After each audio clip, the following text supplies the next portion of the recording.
welcome to today's video. I'm just going to do something a little bit different today. I'm going to talk about the UK inflation stuff. I'm going to talk a little bit about um, potentially the emerging things that are going on with Russia and China, and maybe that fight for the top spot in the world to become a new world reserve currency. So we're going to talk about a couple of different bits, but what I really, really want to touch on is that this is something that I've been talking about for a few years now, and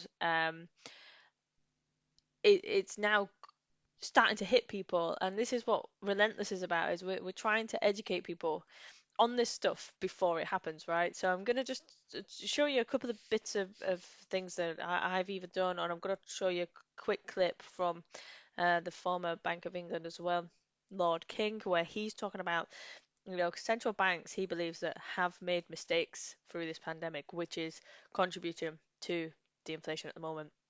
Whereas everyone's just going, oh, energy companies, energy companies, energy companies, Um, it, is that the fundamental cause of inflation? I don't believe so, but we're gonna talk about that as we go through. So, I just wanted to show you. I dug something out actually because I remember talking about this with one of my friends. Let me just see if I can drag this over. So I've got a screenshot here of a message that I sent on Messenger, and I just wanted to show you the date. So it's the 6th of September 2019, and my messages start.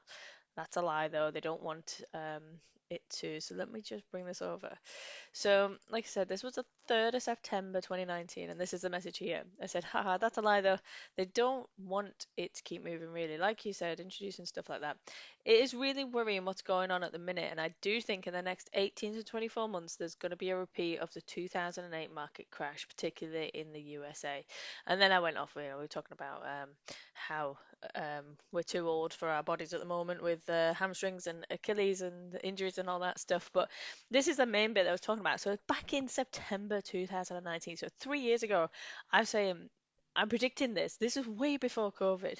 So, this stuff was going to happen anyway, in my opinion, and it's just being kind of um not masked by the pandemic. I don't think that's the right word, but I think these issues have been there for a long, long time, and the problem has started from really low interest rates. Some have been negative interest rates in some parts of the world.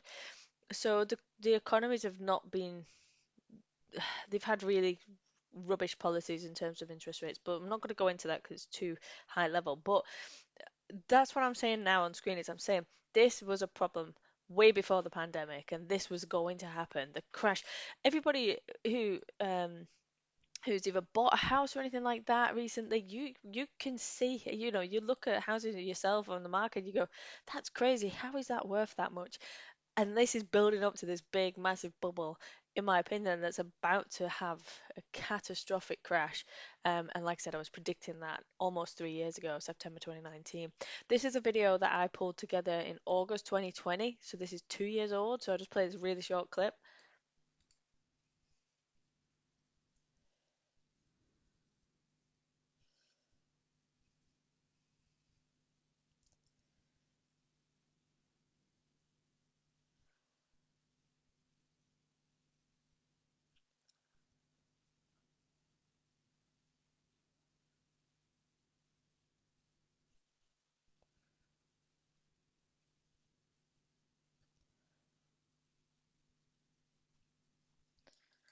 So I know it's a little bit dark, but it's like I'm just pointing out that, like we said, their governments will print more money. That's what they were going to do. This is August 2020, and now we're sitting here. So I want to just show you this little clip. Let me just pull it back a little bit. I think it's around 3 minutes, something like that.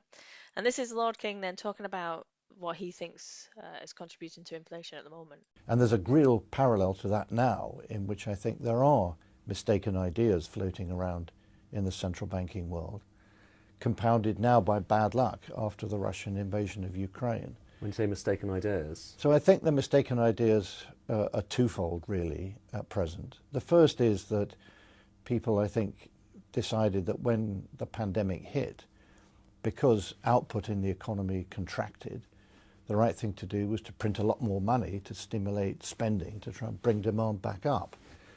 But that's not what the pandemic was about. The pandemic was about shutting down parts of the economy quite deliberately in order to prevent the spread of the disease. And that meant that if you simply print lots of money at a time when you're producing less, you've got a classic case of too much money chasing too few goods, and the result of that is inflation. So, like I said, that's just a tiny little clip there. This is interviews from Sky News, May 2022, and he's saying that they've printed too much money. That's what's happened. That's one of the biggest drivers of inflation right now. And on top of that, we've got the war in Russia with Russia and Ukraine and stuff. And now you're starting to see, China getting involved in stuff with Taiwan. Now, and this brings me on to the next point, which is if you have a look at Ray Dalio, he's great. I really like his stuff. There's a really good video on YouTube, which is like an animated video. If you just search for Ray Dalio, and the changing world order, it's quite an interesting kind of lesson, really. But what are we talking about? This is basically the summary of what he talks about. And I think the main thing is, well, let me just find, dun, dun, dun, dun. So I guess it's this. The shift from one world order to another happens when a new rising power becomes stronger than a decaying one. And the decaying power often engages and loses a war against a rising power. So we're talking about war starting to happen. And that's what he kind of saying, it's this cycle of world order. So at the moment, we've got the US, the US dollar is the world reserve currency. Now, there's a lot of talk about that crashing. In the longer run, they've printed so much money, and even Donald Trump has said that America is like a third world country now in terms of their current situation. So, um, we started to see Russia and China starting to get involved in stuff, and this is just personal interpretation, and feel free to challenge me on it or comment on it, have a debate about it. But I think you're starting to see the beginning of potentially these wars. And it shows you here that this country directs the world order once it becomes more powerful than all the other countries, shown by winning a war. And this brings me on to BRICS. So BRICS is the acronym for the five major emerging economies: Brazil, Russia, India, China, and South Africa. And I went and did a little bit of research into this, and again, I just think it's interesting that Russia and China are both involved in that. And then I came across this article, BRICS could create its own world or own reserve currency. What does that mean? So it means if you think like the euro, so you've got all those countries in Europe decided that they wanted to come into one central currency, the euro, and I believe that that's what these five countries are looking to do and create that I don't know what it's going to be called, but let's say it's going to be called the BRICS. That currency would be used across those five countries, but also challenging for that top spot of the world reserve currency, right? And that gives it even more power.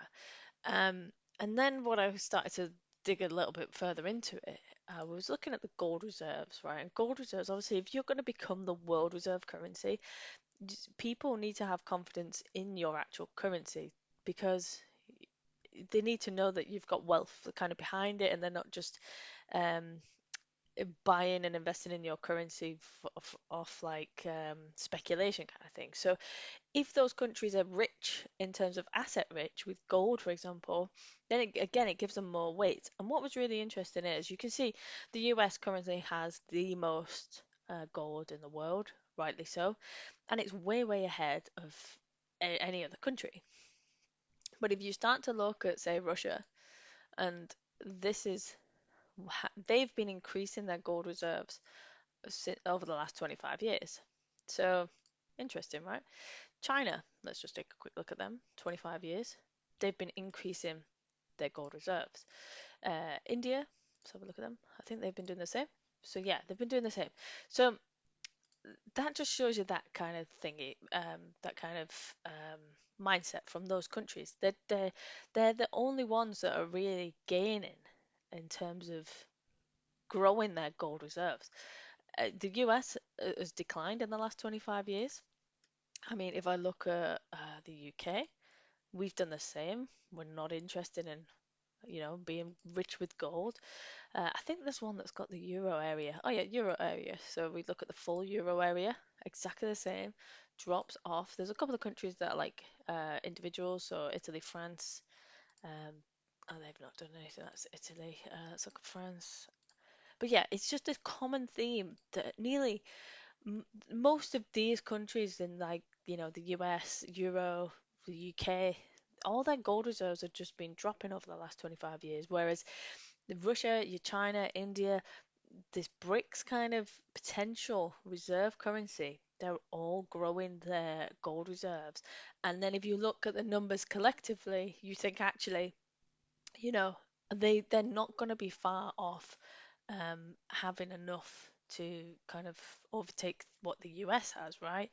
So, I mean, I'm not saying it's going to happen overnight. It could be, I don't know how long that plan is. I have zero information on that. Could it take them 5 years, 10 years, another 20 years?